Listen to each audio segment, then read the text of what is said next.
Jadi di tahun 1860, adik-adik, di Hindia Belanda, atau kita kenal sebagai Nusantara, Republik Indonesia saat ini, rakyat pribumi, para leluhur kita, direnggut haknya, dipaksa menanam kopi demi tuan-tuan kolonial.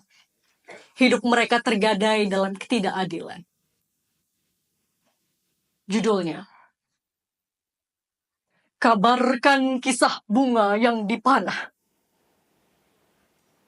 Karya Denny J.A. Wenn mein Schildplatz hier, wohnt mein Herz steht wir, mit dem Verlosungslied, telken zal ik angstig pijn ik op u.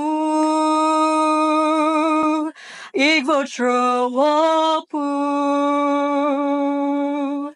Als ik zwak ben ik sterk in de kracht van mijn Heer.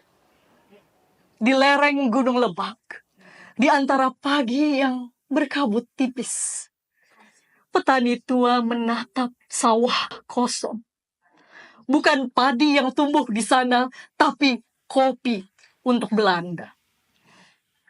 Anak kecil menggenggam tangan ibunya yang berdiri di pematang, kaki pecah-pecah menahan perih. Bu, kapan kita makan? Suara kecil itu seperti tembakan yang menggema ke lembah-lembah. Namun ibu hanya diam. Matanya memandang jauh ke ladang kopi. Di sana bukan nasi yang ia tanam, hanya biji pahit untuk meja-meja Eropa. Di sela angin, perut kecil itu berbunyi. Seperti lonceng yang tak pernah berdenting. Ting, ting. Tapi di dapur bambu mereka hanya ada tungku kosong dan bara yang padam sebelum subuh.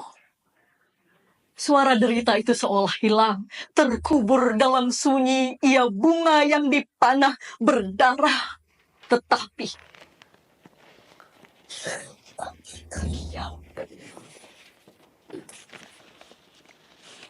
suasana berubah ketika ada yang menuliskannya. Dan mein Schildplatz hier. Di rumah kayu Amsterdam, Multatuli menggenggam pena. Ia mendengar suara-suara yang tak pernah sampai ke istana. Suasana berubah ketika ada yang menuliskannya. Wohnt mein Herz steht wir. Ia menulis Max Havelaar, novel tentang petani dan penindasan. Suara itu menggema hingga istana. Suasana berubah ketika ada yang menuliskannya. Elit Belanda membacanya dengan dada terbakar. Apakah ini yang kita banggakan? Suasana berubah ketika ada yang menuliskannya. Met dem Verlosungslied. Politik etis lahir dari pena itu. Sekolah-sekolah berdiri. Para pribumi belajar huruf dan kata. Dari huruf itu mereka merangkai suara. Dari suara itu mereka mencipta obor. Dari obor itu mereka menerangi jalan menuju kemerdekaan. Suasana berubah ketika ada yang menuliskannya. Seperti gunung menyembunyikan kawah. Seperti sungai menyembunyikan deras. Tulisan membuka kubur. Kisah yang tersimpan ratusan tahun akhirnya memecah batu-batu kesunyian. Di ruangan ini kita berkumpul. Dari Aceh hingga Papua. Dari Asia Tenggara hingga Kairo. Kita berbeda agama, bahasa, dan warna, tetapi disatukan oleh satu nyala, memberi kesaksian. Menuliskan ketidakadilan dalam puisi esai. Menulis bunga yang dipanah dalam puisi esai. Menulis anak rusa yang terluka dalam puisi esai.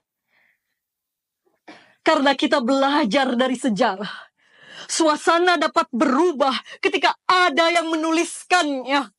Dunia bisa berbeda ketika ada yang memberi kesaksian. Di ladang sepi, kita ajak bunga yang dipanah agar berbicara. Di balik tirai kekuasaan, kita ajak sunyi agar berteriak. Sastra adalah obor yang tak pernah padam. Hari ini kita kembali berkumpul. Kita berjanji akan terus menulis. Menyalakan kesaksian itu hingga dunia berubah. Sekali lagi. Shema lema helama, shema hesa helama, hono shemi hono wen, ahuin again helama. Jakarta 22 November 2020.